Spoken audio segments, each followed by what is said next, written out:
can we just agree not to argue again this week? After that 5th reset, I can hear dancing and I can smell the colour 6.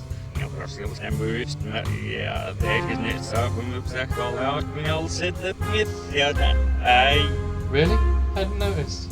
About 11:30, sir.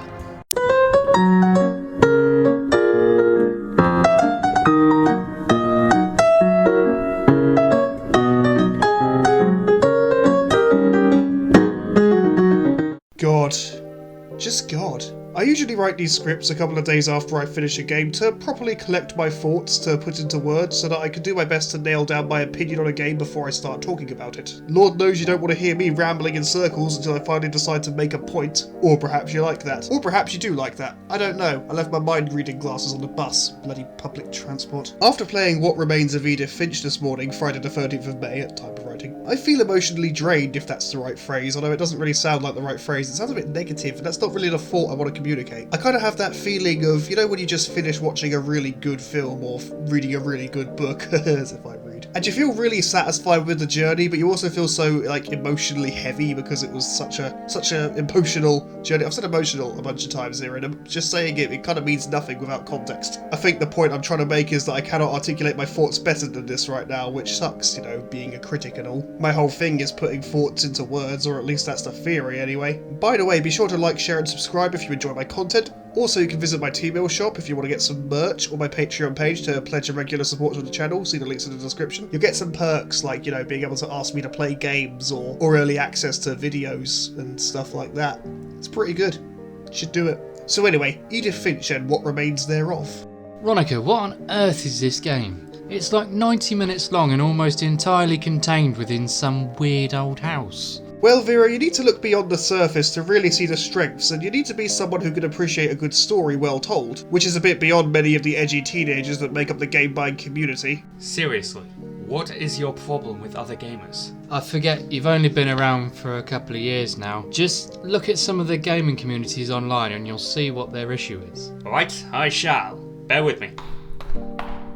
We're going to continue whilst he's gone? I mean, yeah, I can continue without either of you present. It's not really a challenge. Then why am I even here? That's a good question. You know what? What a lovely thing it is to be here. I am so thrilled. That's what I thought you said. Oh look, here it comes.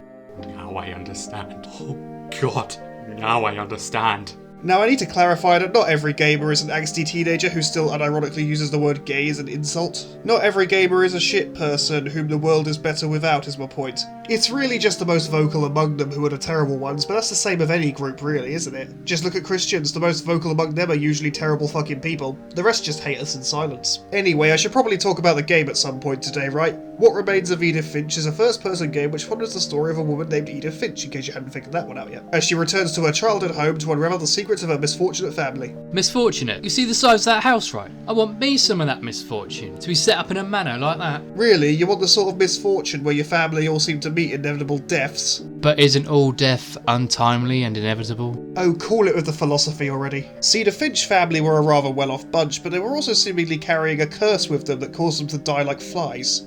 To drop like flies, that's the saying, not die like flies, that's stupid. None of them got to die from anything pleasant like old age or autoerotic asphyxiation. No, their ends were almost universally tragic. We learn about each family member's end as we explore their bedroom. We get a short story and a nice little level. A lot of them have their own unique mechanics to play with, which is rather cool. It keeps this from just being a normal walking simulator. It actually has a way to mix things up and keep things interesting. I mentioned back in my Summertime Madness review that tone is what a walking simulator lives or dies on. You need to engage your players in some way because the walking simulator will get boring eventually. It might be initially nice to just wander around and look at pretty scenery, but eventually the player gets bored because that's just not enough to sustain an entire game. I find that Edith Finch perfectly nails the balance. It's got plenty of nice quiet walking bits where we're reflecting on the beauty of our environment and the stories that we've already heard, where things are all nice and quiet and tame. Then we jump to the levels and this is where the tone shifts. One of them has you leaping through the trees as a kitty cat. Then one of them has you watch as someone's imagination slowly consumes them. It starts you out needing to control two two separate actions at once, but then slowly one of them, the real world action of a person at their job, gets overtaken as the person dives deeper and deeper into their imaginary world. That was my personal favourite story. Not all of them are so in depth. Some of them are just walking, one of them is just standing on a beach with a kite, one of them is literally just sitting in a bathtub. But I'll tell you this now, viewer, there wasn't a single story in this game that I didn't like. They are all equally engaging in their own way. All the while we're hearing Edith or a late family member narrate, and it keeps the player going. I found the voice work in this game to be quite good, which is important especially for the type of game it's trying to be. I won't spoil anything for those who haven't played it. I feel like I've already risked spoiling too much by telling you what the levels were.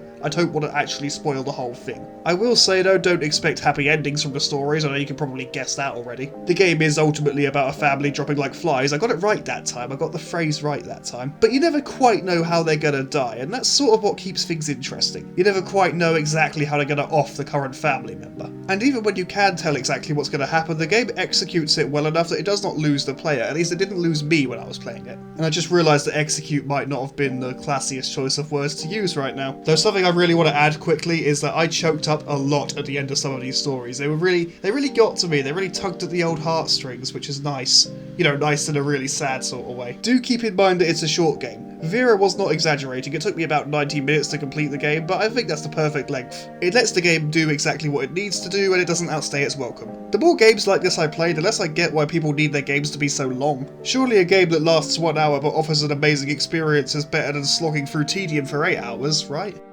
Considering games cost an arm and a leg these days, can you blame anyone for hoping that they'll last them? Hey, our developers work themselves to death for these games. They deserve every last penny. And are you gonna pay them any of that money? You know what? I don't have to take this from you. I don't have to answer your questions. This is harassment. I am going to sue you for defamation and... Truce. Okay, sure. You'll notice that in this review I have not spoken much about Edith Finch itself, and there is a good reason for that. The game really is best experienced firsthand. It's so story heavy, anything else I say risks spoiling it, and I don't want to do that. I've already said I don't want to spoil it. If it was a shit quality game, I'd be quite happy to, but it's not, so I shall not. What remains of Edith Finch is an experience that will really stick with you. It's a well-written, well-crafted experience that in my mind is an exemplar of its genre. Again, I'll compare this to the likes of Summertime Madness. The games are quite similar on paper. They're both walking simulators, they both have a surreal atmosphere, they're both rather depressing when you look at the backstory. But Edith Finch remembered to shift the tone. It remembered to keep itself interesting, it remembered to have the highs and lows that Summertime Madness simply didn't. More to the point, it remembered not to completely bore the player. On top of that, Edith Finch isn't an idiot trapped by her own stupidity after making a literal deal with the devil. Also, if you look down, you can see her body and feet. You know, 10 out of 10, Game of the Year. Well, Game of the Year 2017 anyway. The hardest part of this script to write is definitely the bit where I complain about the game, because I haven't got any complaints about the game. I mean it, seriously, I don't have anything bad to say about Edith Finch. I really hate to use this word, but I think it's perfect. Beautifully crafted, a concept well executed, and something I will personally be holding up as the best of its genre without needing to qualify it. And honestly, that will do. There really is nothing left to be said. The game doesn't piss around. Everything there serves a purpose, and there is no sense of padding or any other bollocks like that. It's actually one of the best games I've ever played, and imagine that. It achieved with a few rooms and some simple stories about dead family members, something that the big AAA games with all their shiny graphics and big open worlds routinely fail at. Seriously, I really wish that more devs in the world would just write a list of things that they need for their game to actually work, and then make that.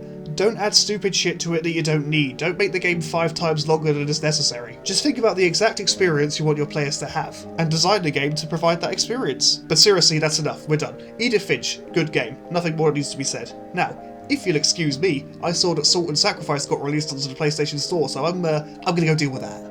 So I bet next week we'll be doing another video on a Souls-alike. How original. Hey, cut them some slack.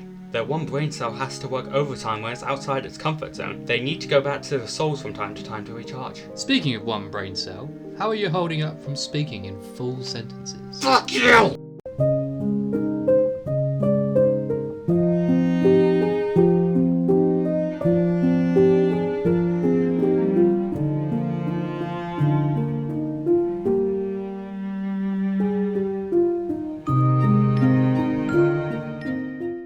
Ultimately, not untimely, fuck off. There isn't more death.